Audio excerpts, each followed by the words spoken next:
الحمد لله الذي اصطفى بعض عباده بسلوك طريق المقربين ونور قلبه بنور الإيمان واليقين والصلاة والسلام على سيدنا محمد سيد الأنبياء والمرسلين وعلى آله وصحبه أجمعين. قال الله تعالى: سبحانك لا علم لنا إلا ما علمتنا إنك أنت العليم الحكيم.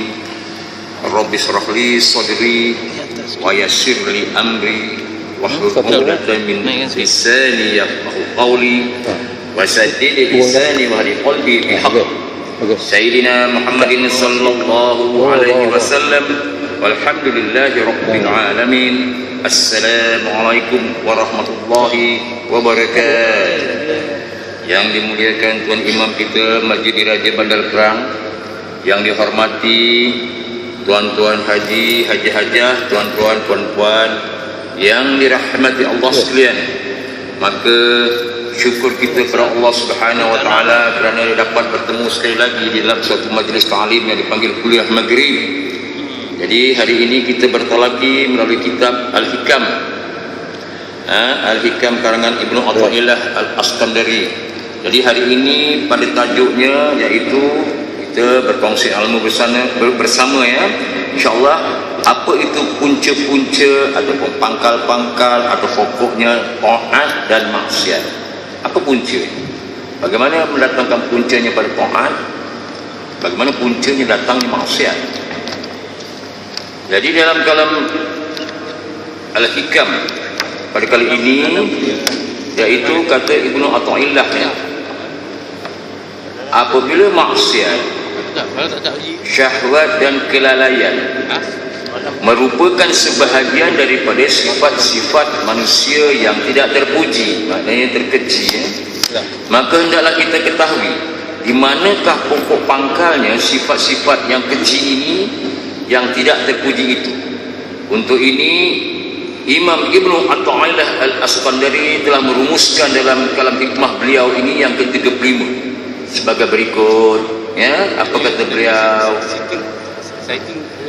Aslu kulli ma'siyatin wa syahwatin wa ghaflah ar-ridha 'anil nafs, wa aslu kulli ta'atin wa 'iffatin wa yaqazatin adamur ridha minka anha wala an tashaba jahilan la yarda an nafsihi khairul laka min an tashaba aliman yarda an nafsi fa ayyu ilmin li alimin yarda an nafsihi wa ayyu jahlin li jahilin la yarda an nafsi.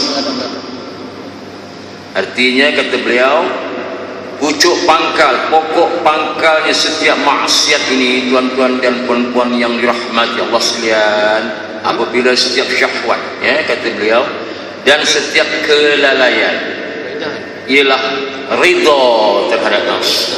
Maksudnya kita rasa senang hati dengan perlakuan kita itu, kita membenarkan kepada nafs. Itu salah satu punca pokoknya orang-orang itu melakukan maksiat. Dan pokok pangkal setiap taat, punca orang membuat taat, terpelihara diri dari syahwat dan bangun pada taat, maknanya mengerjakan perkara-perkara taat, iaitu tidak redha akan terhadap nafsu, tak redha pada nafsu kita ini.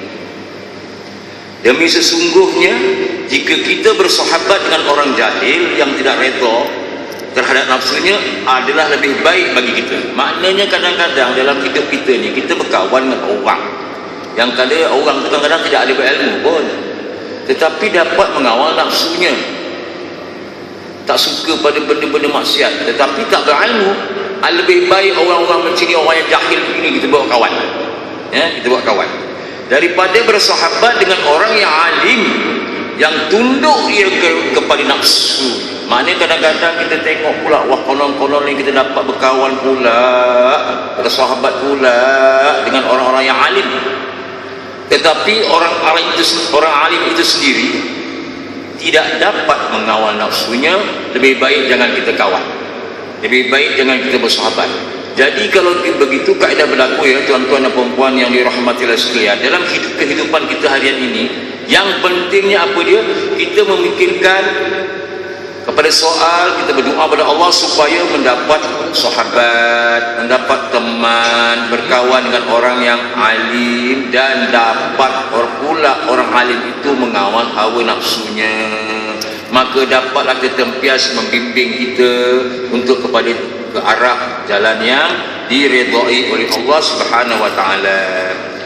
Maka barang manakah ilmu yang dapat bermanfaat bagi orang alim yang redha ia pada nafsunya, dan barang manakah kejahilan ini yang kepada kebodohan yang sanggup merosakkan terhadap si jahil yang tidak redha ia pada nafsunya. Demikianlah terjemahan sedikit daripada kalam hikmah ini ya tuan-tuan dan puan-puan, yang mana telah diterjemahkan oleh Imam Ibnu Athaillah Al-Askandari rahimahullah ta'ala tentang pokok pangkal kita bagaimana untuk taat, dan pokok pangkal kita bagaimana pula orang itu boleh melakukan maksiat ya. Untuk mengetahui lebih mendalam tentang tajuk ini, kata Ibnu Athaillah, marilah kita huraikan pengertian-pengertiannya sejalan dengan tulisan-tulisan ahli tasawuf sebagai berikut di bawah ini. Ini yang telah dibentangkan oleh ahli-ahli tasawuf tentang persoalan yang kita bincangkan pada peringkat awal, iaitu pangkal taat dengan pangkal maksiat ya. Pokok pangkal setiap maksiat. Apa kata ahli tasawuf? Aslu kulli maksiatin wa syahwatin wa ghaflah ar-ridha 'anil nafsi. Maknanya pokok pangkal setiap maksiat itu, setiap syahwat dan setiap kelalaian ialah redha terhadap nafsu. Maknanya nafsu mengawal diri kita, tuan-tuan dan puan-puan yang dirahmati sekalian. Jadi kalau begitu berlaku, jangan kita biarkan ianya berlaku, kerana kita mengikut nafsu. Kata pepatah Melayu banyak dah, mengikut hati mati, mengikut nafsu lesu. Jadi di sini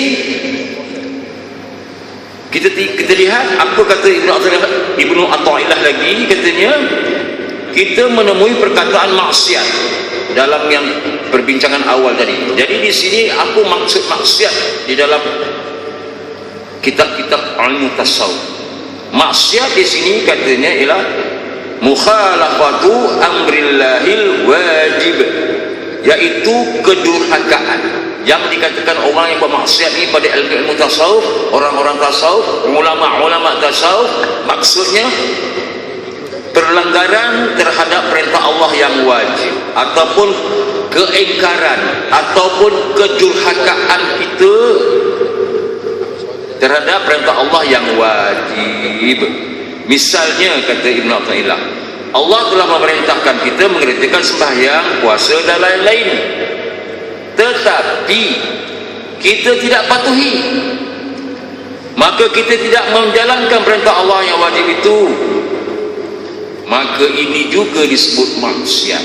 Kalau kita tak, ini maksiat ini mudah aja kalau kita nampak orang minum arak ke, main judi ke, membuat perkara yang dilarang oleh Allah, kita kata itu maksiat. Tetapi kalau bagi ilmu tasawuf pula lagi tinggi, orang yang tidak menunaikan perintah Allah, contohnya suruh sembahyang tak sembahyang, puasa dia tidak puasa, dan berbagai-bagai apa yang telah disuruh Allah pun itu di dalam kategori maksiat.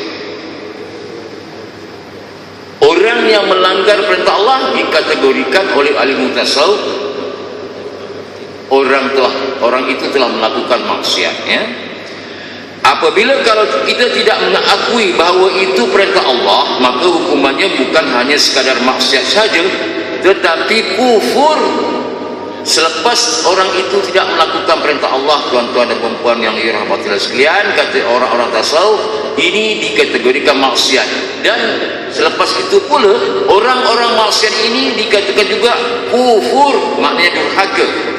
Yang bersangkutan telah keluar dari agama Islam. Maknanya kalau dikirakan oleh orang-orang tasawuf, orang-orang Masyri dah kira keluar. Tetapi kalau pada pihak Ahlussunnah wal Jamaah, kalau orang ini bertaubat, orang ini menyesali perbuatannya, maka diterima. Orang-orang tasawuf lain, keras, ya. Jadi di sini pula orang-orang tasawuf, ulama-ulama tasawuf telah mendefinisikan, telah mengertikan pula tentang bab syahwat. Syahwat apa kata orang-orang ilmu tasawuf? Al-istirsalu fi talabil mustalazzat. Maknanya melaksanakan keinginan. Itu maknanya syahwat. Melaksanakan keinginan pada mencari sesuatu yang dirasa enak dan lazat. Itu katakan syahwat. Contoh, tak usah jauh-jauh. Kita makan nasi, makan lah. Kalau kita makan, ya, terlalu sangat kita taksub dengan makanan, seronok makan pun ini pun dah dikirakan syahwat makannya dah terlalu tinggi, dipanggil syarbu ta'am, juga dikira dalam kategori telah tergolong dalam orang-orang yang meninggikan syahwat. Orang yang terlalu kuat tidur, masih tidur je siang malam kerja, sembahyang tidak, puasa tidak, bulan Ramadan lagi 3 bulan dekat, tapi kuat tidur pun juga dikatakan orang yang telah tenggelam dalam syahwatnya, orang yang telah ditawan oleh syahwatnya. Itu sebabnya tuan-tuan dan puan-puan yang dirahmati sekalian, kalau katakan kita tengok, ya, orang-orang tasawuf telah mengkategorikan kita bab hati lah. Sebenarnya punca sekali ini sebenarnya hati kita, daripada hati kita. Di mana letaknya kita? Bak kata ahli-ahli tasawuf, bak kata ulama-ulama tasawuf, hati ini dibagikan dalam kategori 6 bahagian, 6 kategori tuan-tuan dan puan-puan yang dirahmati sekalian. Di mana kita? Di mana letak hati kita? Kerana syahwat ke, punca maksiat ke, ataupun punca kita nak membuatkan Tuhan itu selalunya terpulangnya daripada puncanya hati. Ada 6 jenis hati. Pertamanya hati yang hidup. Hati yang hidup, hati yang hidup, hati beriman. Kemudian hati yang mati. Hati yang mati, aduhai sayang, hati yang mati, hati yang kufur. Sebut pasal hati kita rasa bangga. Wah, ustaz banyak hal hati. Hati macam mana? Bab lagu. Kita kaya dengan bab lagu, bab hati. Hatiku kau curi. Memanglah tak ada hati dah sekali curi. Itu yang malanya. Cuba kita tengok hati bab agama. Kata ahli tasawuf ada 6 jenis. Pertama, hati yang hidup katanya. Hati yang hidup iaitu hati yang beriman. Hati yang mati, hati yang kufur. Dah 2. Yang ketiga, hati yang sehat. Hati yang sehat, hati yang taat, sentiasa taat pada ibadah, sentiasa taat pada perintah Allah. Tetapi jangan sampai yang keempat, hati yang sakit. Hati yang sakit inilah yang selalu melakukan maksiat, tuan-tuan dan puan-puan. Itu sebabnya kita ni masa muda-muda jangan suka-suka mengeluarkan kata-kata, menjadikan satu doa yang secara tak langsung kita kata, tak ada apa ustaz. Jangan. Terutamanya ibu-ibu kita, bila malah anak, sakit aja aku tengok kau ni lah, perangai kau. Cukup 55 tahun Allah bagi sakit hati betul-betul. Kemana begini? IJN, Institut Jantung Negara. Jadi maknanya kita kena ingat bahawasanya jangan selalu menyuka cakap sikit-sikit sakit hati. Tengok orang dia sakit hati, tengok sini dia bercakap sakit hati. Saya sakit hati betul dengan orang tu lah ni ustaz. Kenapa? Yang bercakap perempuan betul dengan saya. Apa salah awak sakit hati? Apa tidaknya saya sakit hati dengan dia kerana suaminya dah 4. Amboi, saya baru 1 suami saya katanya. Tengok. Itu sebab hati yang sakit ialah hati yang banyak melakukan maksiat. Contohnya orang yang takabur, orang yang riak, orang yang ujub, orang yang berkata-kata dalam keadaan yang sombong, ya. Yang keempat, dan yang kelima, hati yang sedar. Hati yang sedar maknanya sentiasa ingat. Maksud ingat di sini senantiasa berzikir, zikrullah, ingat pada Allah dalam keadaan apa jua pun, senantiasa mengingat Allah, Allah, Allah. Contoh, sentiasa berzikir. Ini dikatakan orang yang mempunyai hati yang sedar, sentiasa ingat. Jangan sampai yang keenam, hati yang lalai, lara dia, lalai kepada ibadah, lara dia kepada perkara-perkara dunia. Salah satu laranya suka membuat orang ketawa sana, ha-hu-ha sini, lara. Dosanya 70,000 tahun dalam neraka. Bukan saya kata, kitab cakap, juga daripada hadis. Orang yang suka membuat orang yang lara, sampai sembahyang bertambah. Contohlah kita tengok bola sepak, lara, masa tu waktu maghrib, bangga, tak sembahyang. Orang-orang begini dikatakan hatinya lalai, lupa. Jadi di mana letaknya hati kita, tuan-tuan dan puan-puan yang dirahmati Allah sekalian? Maka berjaga-jagalah kita, ingatlah kita, ya. Jadi kita sambung balik pada kitab Al-Hikam ini. Jadi kata ulama tasawuf, yang dimaksudkan dengan syahwat ialah lepas hati dan perasaan kita dari tanggungjawab.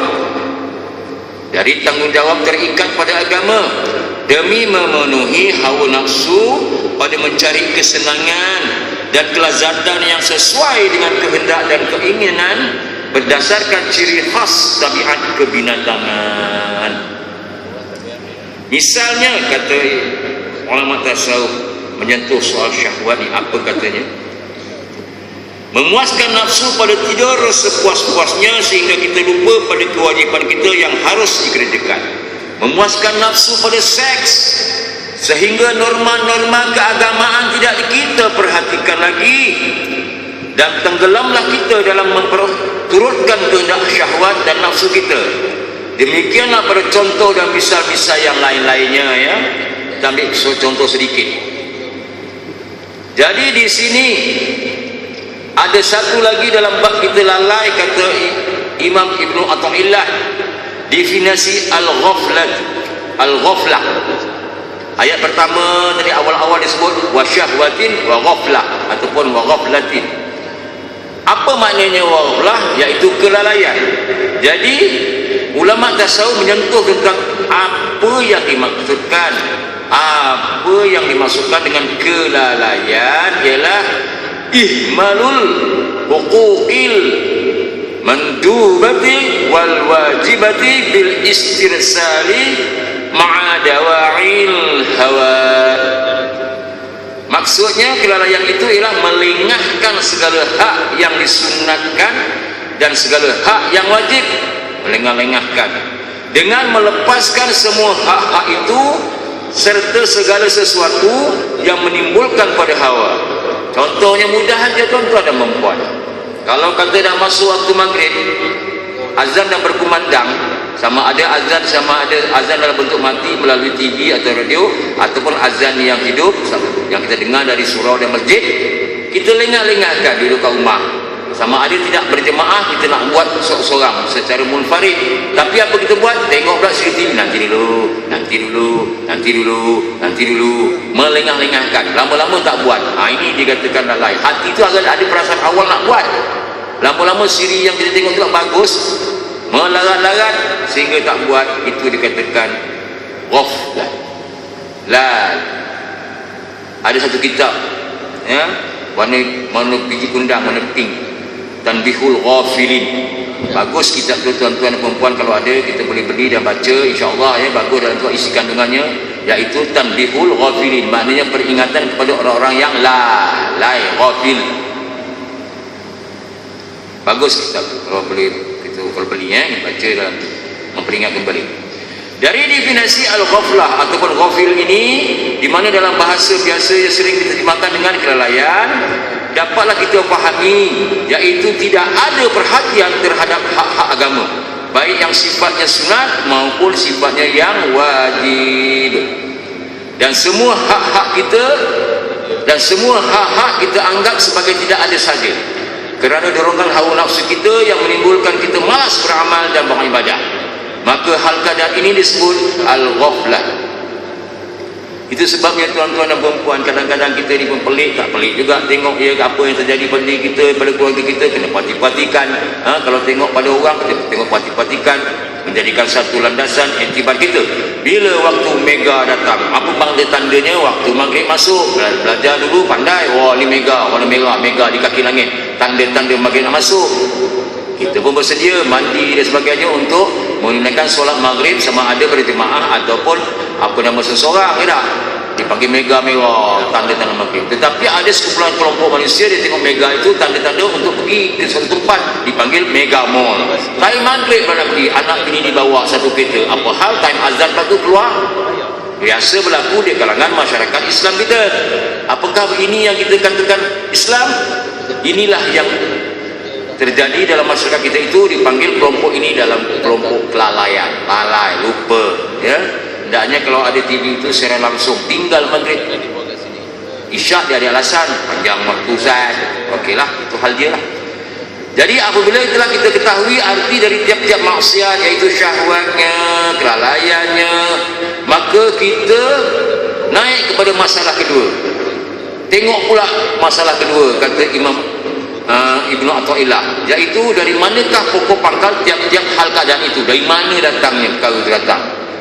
Dia punya pokok pangkalnya, dia punya puncanya yang menjadikan orang-orang begini lalai, lupa, ada syahwat. Dari mana? Ya, pokok pangkalnya ialah apabila kita membenarkan kepada hawa nafsu kita, yakni kita rasa senang dengan keadaan itu dengan mengikut kehendak nafsu kita. Tegasnya, keinginan hawa nafsu itu kita turuti, atau paling tidak hal keadaannya kita tak bantah pun, kita tiada halangan buat je. Tetapi kita sesuaikan dengan keinginan hawa nafsu. Jadi nafsu ni sebenarnya tuan-tuan dan perempuan yang dirahmati Allah sekalian, sebenarnya dapat kita kalahkan dengan akal. Akal pula ni hendaklah kita isikan dia dengan ilmu-ilmu Allah, baru boleh kita perangi syahwat, baru kita boleh perangi hawa nafsu. Pertama sekali, akal yang boleh mengalahkan syahwat ini, dengan syarat akal itu hendaklah diisi dengan ilmu Allah. Menyentuh soal makna Allah ni pun kita kena faham benar-benar. Orang sebut Allah, kita sebut Allah, tetapi ilmunya itu kita kena ketahui bahawasanya kata orang-orang tasawuf ni tuan-tuan dan perempuan, apa itu Allah? Apa makna Allah? Alif lam lam ha. Makna Allah ni tuan-tuan dan perempuan mengikut ilmu tasawuf ya, yang saya ingat, iaitu ada dua. Satu pada lafaz dia, lafaz Allah, makna dia pada lafaz satu. Yang kedua, makna dia pada maksud yang dikatakan Allah itu. Kalau kata makna Allah itu pada lafaz tuan-tuan dan perempuan, iaitu maksudnya pada lafaz yang disebut Allah, contoh sembahyang tadi, Allahu Akbar. Jadi makna Allah itu pada lafaz, pada sebutan dulu, pada lisan kita ialah suatu sebutan yang tertentu, iaitu nama bagi Tuhan kita umat Islam. Sebut saja Allah. Apa makna Allah? Pada lafaz saja dulu ya. Yang sebutan Allah itu iaitu nama bagi Tuhan kita umat Islam. Umat Islam Tuhannya namanya Allah pada lafaz. Kecuali lah kalau macam kata atas jalan-jalan sandaran ya, contohlah pada lafaz, hey Abdullah, Abdullah, di situ ada Abd dengan Allah, itu ada sandarannya, yaitu hamba Allah, itu bab lain. Ya, yang saya nak sebutkan, makna Allah ada dua, satu pada lafaz, satu pada maksud Allah itu sendiri. Baik, pada lafaz iaitu nama bagi Tuhan kita umat Islam, pada lafaz kata orang-orang ilmu ulama tasawuf. Keduanya, pada maksud yang kita katakan Allah itulah tuan-tuan dan perempuan, iaitu khasnya, maksudnya mudah aja, iaitu ma'bud bihaqqi, ma'bud bihaqqi, artinya yang disembah dengan sebenar-benarnya. Itu dia, pada maksud Allah itu apa dia? Yang disembah dengan sebenar-benarnya. Contohlah, Kalau kita menyebutkan kalimat thayyibah, la ilaha illallah. Jadi kalau nak membuatkan pengertian maksud yang tepat, mudah aja. Tiada Tuhan yang berhak disembah dengan sebenar-benarnya melainkan Allah. Kebanyakan kitab sekarang ini mungkin ringan, hendaklah memerlukan penjelasan yang tafakuh sedikit, mendalam sedikit. Kalau sebut la ilaha illallah, apa maknanya? Tanya anak kita, tengok kitabnya, oh, jadi Tuhan yang disembah melainkan Allah. Oh, mudah tu, mudah sangat. Kenapa tidak ditambah dengan kata-kata apa makna la ilaha illallah, kalimah thayyibah itu? Tiada Tuhan yang berhak disembah dengan sebenar-benarnya melainkan Allah. Itu maksudnya. Jadi di segi kata ulama tasawuf, perkataan Allah itu ada dua makna. Satu pada lafaz dia, kedua pada maksud. Jadi kalau begitu lafaz yang dikatakan pada lafaz disebut Allah, kalau di sisi jumhur ulama senang aja, dikatakan ismul azim. Ismul azim ni maknanya nama yang tinggi lah. Ya. Jadi banyak lagi definisi ulama-ulama tentang perkataan Allah itu. Kita sambung dulu lah yang ini tadi. Sebab kalau nak berbincang tentang Allah itu panjang. Ya. Baik. Sedangkan senang atau patuh pada keinginan hawa nafsu adalah menutup segala keaiban-keaiban diri. Orang yang patuh pada nafsu ni maknanya pada keinginan hawa nafsu adalah menutup segala keaiban-keaiban diri. Pada waktu itulah kita tidak melihat lagi kekurangan-kekurangan diri kita, dan semua kekejian dan kekurangan diri terlihat oleh kita, ianya merupakan sesuatu yang baik dan bukan sesuatu yang tercela. Bila kita buat, kita tak fikir pun benda ni keji ke cela ke, jadi dengan sendirinya tertutup keaiban kita pada sangkaan kita sahaja, tuan-tuan dan puan. Kita kata kita betul, kita kata kita bagus, sedangkan sebenarnya kita sembahyang pun tidak. Beramai orang, smart, steady, kita pun percaya dengan dia, kita pun hormati dia, sedangkan dia sendiri tak buat apa yang diperintahkan oleh Allah, maka tertutup keaiban dirinya pada sangkaan kita, dengan gayanya, dengan kuasanya, dengan hartanya, dengan kekuatannya begitu sekali tinggi. Jadi kita rasa, oh, orang ni hebat, orang ni hebat, sedangkan orang ini tidak hebat selagi dia tidak menunaikan perintah Allah Subhanahu Wa Taala. Berapa ramai kita sanjung orang-orang macam ini hari ini. Di situ letaknya kelemahan kita. Berapa ramai orang menghormati yang mana dipanggilkan tok guru, dipanggilkan imam-imam, sedangkan orang-orang yang termuncul di dalam media-media yang tidak menunaikan perintah Allah, tetapi ada atas dasar sesuatu yang menaikkan nama mereka, kita sanjung dia, kita hormati dia. Kalau datang tempat kita, kita bayar dia dengan juta-juta, baru 200 je. Sedangkan imam-imam kita, ustaz-ustazah datang membawa kita ke akhirat dengan melalui kitab, dengan ceramah-ceramahnya membimbing kita. Apa yang kita hormati mereka? Sekadar yang ada saja. Inilah kata Rasulullah, baginda bersabda, dunia akhir zaman yang mana orang yang bodoh, orang yang jahil, orang yang pandai menutup keaiban diri disanjung-sanjung, tetapi orang yang benar dipleke-plekekan. Jadi kita sambung tentang al-hikam ini, tentang persoalan pokok pangkalnya maksiat dengan taat, ya, insyaAllah. Dapat kita ketahui dengan 3 tandanya. Maka untuk mengetahui bahawanya kita telah dihinggapi keaiban itu, dapatlah diketahui dengan 3 tanda, kata ilmu ulama tasawuf. Apakah tanda-tandanya? Baik, pertamanya katanya kita selalu melihat bahawa diri kita lah yang betul, kita sadarkan yang benar. Apa yang kita kerjakan, segala-galanya semua kita rasa kita yang betul.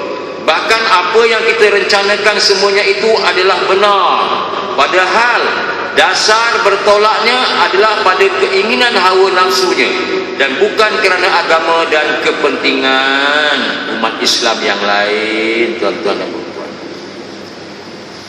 kita kata kita rasa kita benar, kita membuat itu membuat ini demi untuk kebaikan masyarakat, konon, tetapi di dalam waktu yang sama, masa yang sama itu, di dalam perkara yang tersirat, sebenarnya orang ini melakukan kerana memenuhi hawa nafsunya, bukan kerana agama. Dan orang yang mendengar itu kata, oh ini macam hebat, ini pasal agama kita lah ni, pasal nak menegakkan Islam ni, konon-kononnya. Tetapi kita dah salah anggap, ya. Di sinilah kita kena tengok tiga perkara, tanda-tandanya mengetahui bahawa orang-orang macam ni telah dihinggapi perkara-perkara yang aib dan kita pun terlibat sama. Yang keduanya, sayang pada diri, bukan sayang pada agama dan kepentingan masyarakat.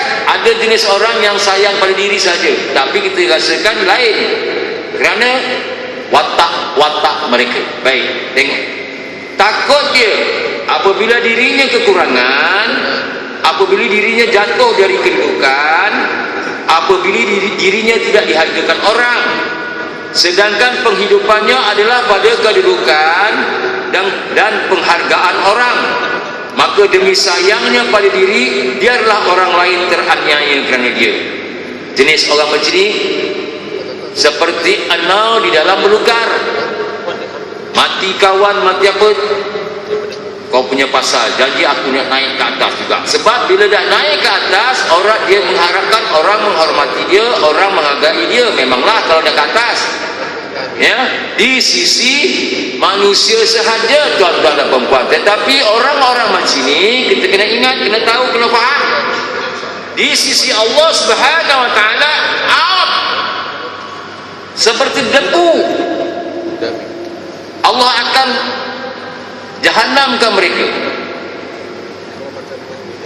Jadi maknanya kita dapat dah satu jenis orang yang selalu melihat dirinya yang betul saja, dia saja betul. Jadi kita nak pangkah pun tak boleh, nak marah pun tak boleh, sebab dia dah jadi ketua masa tu.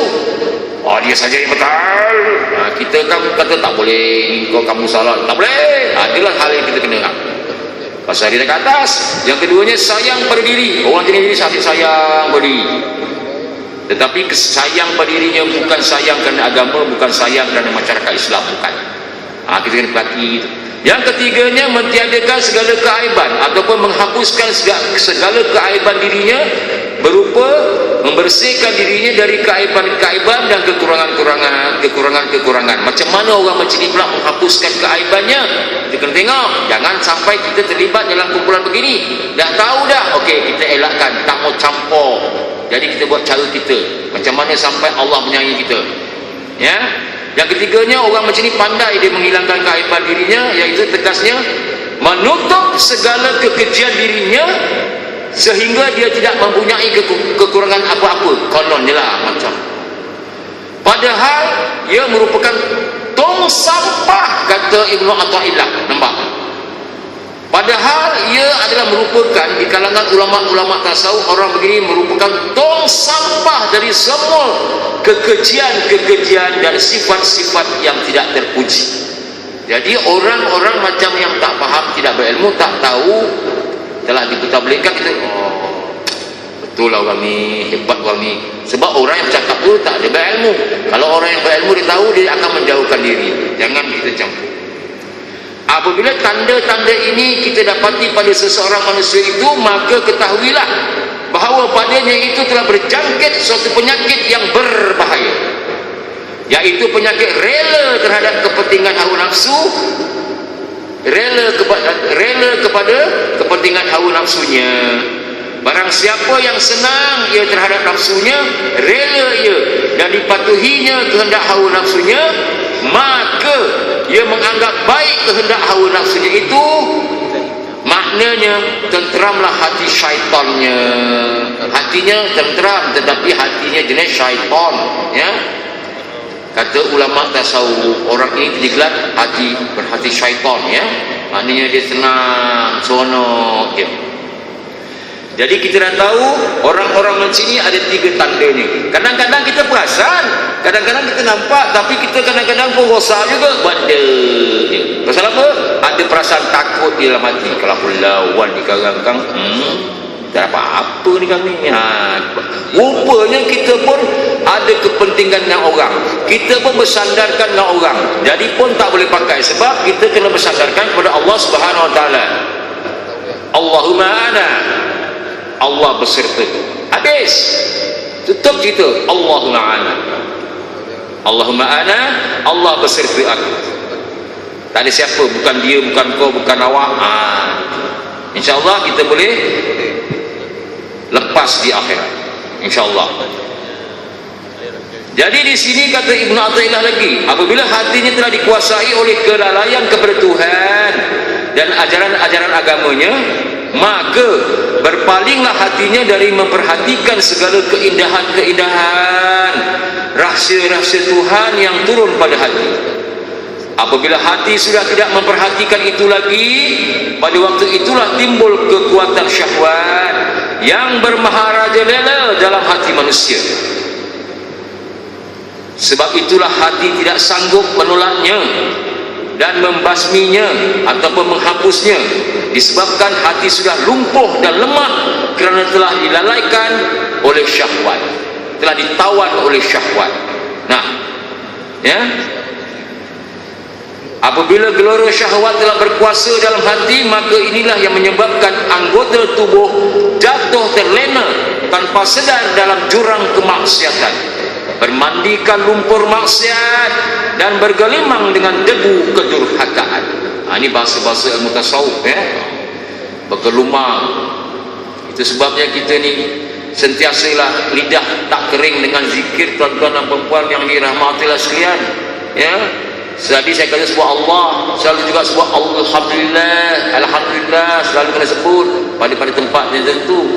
Sebab itu kita selalu memuji Allah SWT, jangan memuji orang. Sedangkan bab puji ni ada rukun dia, bab puji ni ada syarat dia, puji-pujian itu ada rukun dia. Kalau kata contoh kita mengatakan perkataan Alhamdulillah, artinya bermula segala puji itu bagi Allah. Alhamdulillah, bermula segala puji itu bagi Allah. Jadi katakan bermula puji itu, maknanya mulakan pujian itu terbagi kepada 4. Kena ingat, sebut saja Alhamdulillah, bagus gitu, ya. Jadi kalau kita tengok apa-apa pun Alhamdulillah. Jangan kita tengok orang kita terima kasih, thank you, oh my God. Jangan, itu maksudnya kita terima kasih dengan orang, bersyukur dengan orang, tak usah. Banyaklah masih lagi kita bersandarkan dengan manusia, dengan makhluk. Itu dilarang sangat, dilarang keras. Tetapi yang pentingnya kita bersandarkan kepada Allah SWT. Jadi kalau bersandarkan kepada Allah SWT, setiap kalinya apa-apa sesuatu pemberian orang pun kita kena ucap Alhamdulillah. Jangan terima kasih Wak, terima kasih Mak, terima kasih Yang, terima kasih Abang, pada dia pula. Apa kena-kena? Alhamdulillah. Maknanya segala puji itu hanya kepada bagi Allah. Tetapi kena ingat, puji itu terbagi kepada 4. Pertamanya, puji qadim kepada qadim. Qadim itu kalau kita belajar sifat dulu dah faham dah. Qadim itu Allah. Bermakna kita bawakan bahasa Melayu yang betul, yang mudah. Allah memuji diri Allah sendiri. Itu satu. Ya, keduanya, puji qadim bagi hadis. Itu sebab hadis, ha alif dal sa. Hadis. Kalau dalam bahasa Arabnya hadis di situ bukanlah hadis dari Nabi, itu hadis perkhabaran namanya, itu hadal yata, lain ejaan dia. Kalau ha alif dal sa, hadis maknanya benda baru. Macam kita ni hadis. Hadis ni benda baru yang diciptakan oleh Allah Subhanahu Wa Taala. Bermakna di sini puji yang kedua itu ialah daripada qadim kepada hadis. Maksud bahasa Melayu yang mudah, Allah memuji makhluk, Allah memuji manusia. Sebab itu salah satu contoh lah Allah memuji manusia ini. Manusia macam mana Allah suka puji orang macam ni.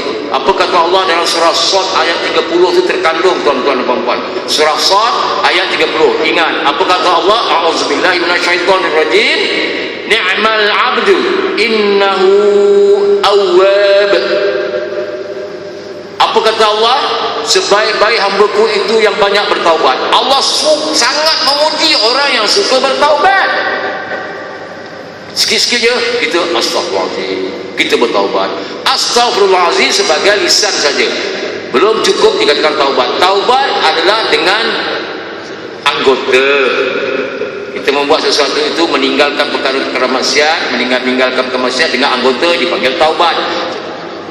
Lafaz daripada taubat dipanggil istighfar. Astagfirullahaladzim, ya Allah ya Tuhanku, ampunilah aku. Mulut aja, anggota masih buat lagi, itu belum dia bagi taubat. Keluar masjid, ya lawa dia tengok sana tengok sini, ha. Tapi tadi dalam masjid selepas imam bagi salam, imam kita pun mengucapkan istighfar, ikut cantik tunduk, astagfirullahaladzim, astagfirullahaladzim. Maknanya apa?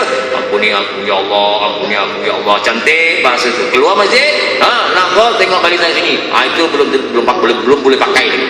Tetapi kalau istighfar itu berserta diikatkan dengan taubat, amalan taubat iaitu mengerjakan dengan anggota. Kalau buat maksiat tinggalkan, tak nak buat lagi, tak nak sentuh, okey, itu buat cantik. Itu sebab kata Allah, ni'mal abdu innahu awwab. Allah memuji sangat-sangat hamba-Nya yang suka bertaubat. Itu puji Allah pada makhluk, ya. Itu dipanggil qadim, memuji hadis, ya. Yang ketiganya puji hadis bagi hadis. Maksudnya memuji makhluk dengan makhluk, memuji hamba kepada hamba. Seperti kita dengan Rasul, kita senantiasa memuji Rasulullah sallallahu alaihi wasallam. Hebat. Maknanya Rasulullah itu hamba Allah, kita pun hamba Allah, sentiasa kita memuji baginda dengan selawat dan berbagai-bagai. Dan yang keempatnya memuji hadis kepada qadim. Ini dia, iaitu memuji hamba itu kepada Allah. Contoh banyak. Jadi kita sebut alhamdulillah. Itu maksudnya kita memuji Allah daripada hamba kepada Allah. Tetapi banyak lagi cara-cara nak memuji Allah. Banyak. Contoh apa dia? Banyak kadang ustaz bercakap, ustazah bercakap dalam mukadimah dia orang keluar dalam majlis-majlis ilmu. Alhamdulillahillazi hadana li hadza wa ma'a. Itu maknanya alhamdulillahillazi hadana. Hadana itu segala puji bagi Allah yang telah memberi kita hadana, hidayah. Jadi maknanya kalau kita dapat hidayah, konon-kononnya kita macam kata dah mulakan dengan banyak ibadah, kita terasa kita dah dapat hidayah, lekas kita puji kepada Allah. Ya Allah Tuhanku, aku bersyukur dengan Kau telah memberikan aku hidayah. Alhamdulillahillazi hadana. Kau telah memberikan aku hidayah, ya Allah. Itu dia. Jadi di sini kalau begitu kaedah berlaku, makanya kita kena senantiasa kena ingat pada Allah SWT. Yang mana tadi kita dah sebut perkataan alhamdulillah itu ada 4 perkara yang kita kena tahu bab pujian. Bermula puji itu ada 4. Tetapi dalam pada waktu yang sama kita kena faham juga makna puji itu tadi. Dari segi lorahnya, dari segi balorahnya, dari segi bahasanya, dari segi istilahnya. Kalau dari segi bahasanya, ya, makna puji kita ni kita kena faham. Jangan itu suka-suka dibuang, aku puji kau lah. Suka-sukanya, wah tengoknya ada satu orang besar datang, kalau aku dah besar, maknanya kalau tapi pangkatnya besar, wah puji kita puji. Allah, ini you got the best, you ni. Tak layak kita puji sebenarnya. Dah dengar tadi 4 perkara kita nak letak kat mana bagian puji kita itu. Pertamanya pada Allah, keduanya kita pada Rasul, ketiganya Allah memuji hamba-Nya, dan keempatnya kita memuji memuji semua sendirilah, maknanya pada Rasul tadi 4 tadi ya. Kemudian sekarang ni kita nak tahu pula makna pujian itu, kena tahu kenapa kita muji. Dari segi bahasanya, iaitu kata ulama-ulama tafsir, dari segi bahasa ni makna memuji ni, iaitu memuji dengan keelokan atas sifat yang elok. Kita memuji dengan keelokan, makna cakap baik-baik atas sifat yang elok. Kalau orang tu berompak, cerita contohnya Robin Hood, kita pernah dengar, wah kita puji Robin Hood lah. Kenapa? Merompak, lepas tu ambil harta orang, harta raja, dia tolong orang. Itu maksiat, layak kita puji? Tak boleh. Jadi di sini maknanya makna puji itu dari isi bahasa balaghahnya, yaitu memuji dengan keelokan atas sifat yang elok. Sifat yang elok, keadaan elok. Tapi yang penting di sini pada istilahnya puji. Kata ulama-ulama tafsir, yaitu sesuatu perbuatan ya yang memberitahu dan membesarkan. Kita memuji ini nak beritahu, kita besarkan atas si pemberi nikmat itu. Siapa pemberi nikmat? Tak lain tak bukan Allah Subhanahu Wa Taala. Ya, jadi maknanya sama ada melalui lisan, perbuatan atau hati. Kalau melalui lisan, perkataan, apa dia? Alhamdulillah. Pada perbuatan, kita menggunakan anggota kita itu dengan beramal. Bersyukur kita Allah jadikan tangan kaki dapat kita buat sembahyang dengan sempurna, berdiri qiyam dia macam mana. Bersyukur kita, alhamdulillah. Kemudian dengan hati, memang etikot kita, kepercayaan kita kepada Allah SWT tidak ada tolak bandingnya. Kadang-kadang kita tak perasan ya, bila kita sembahyang, bila qiyam, title Allah tu kita dalam bentuk berdiri, kita puji Allah, kita mengagung Allah, Allahu Akbar, Akbar. Tentang rukuk, Allahul Azim, Azim. Kenapa? Tentang Nabi suruh tentang sujud, A'la. Kenapa? Masih lagi banyak yang kita nak kena tahu bahawasanya kalau Allahu Akbar, Akbar tu agung je. Azim ada dua makna, agung dan tinggi. Tunduk kita dalam bentuk. Kalau sujud, Subhana Rabbil A'la. A'la ni lagi luas makna dia. Banyak semua maha tinggi, maha besar, maha agung. A'la kalau dikaji. Ya, sampai situ dulu tuan-tuan perempuan yang dirahmati sekalian, kerana dia kita akan menunaikan solat Isyak. InsyaAllah ya, di lain hari, di lain kali kita akan berjumpa sekali lagi dengan harapan saya semoganya tuan-tuan semua sihat dan diberkati Allah SWT dengan kata-kata insyaallahu ila liqa in ahyana Allah wa illa fa fi daris salam. InsyaAllah aqulu qawli hadza wa astaghfirullahal azim li wa lakum wa lisairil muslimina wal muslimat wal mu'minina wal mu'minat fastaghfiruh innahu wal ghafurur rahim.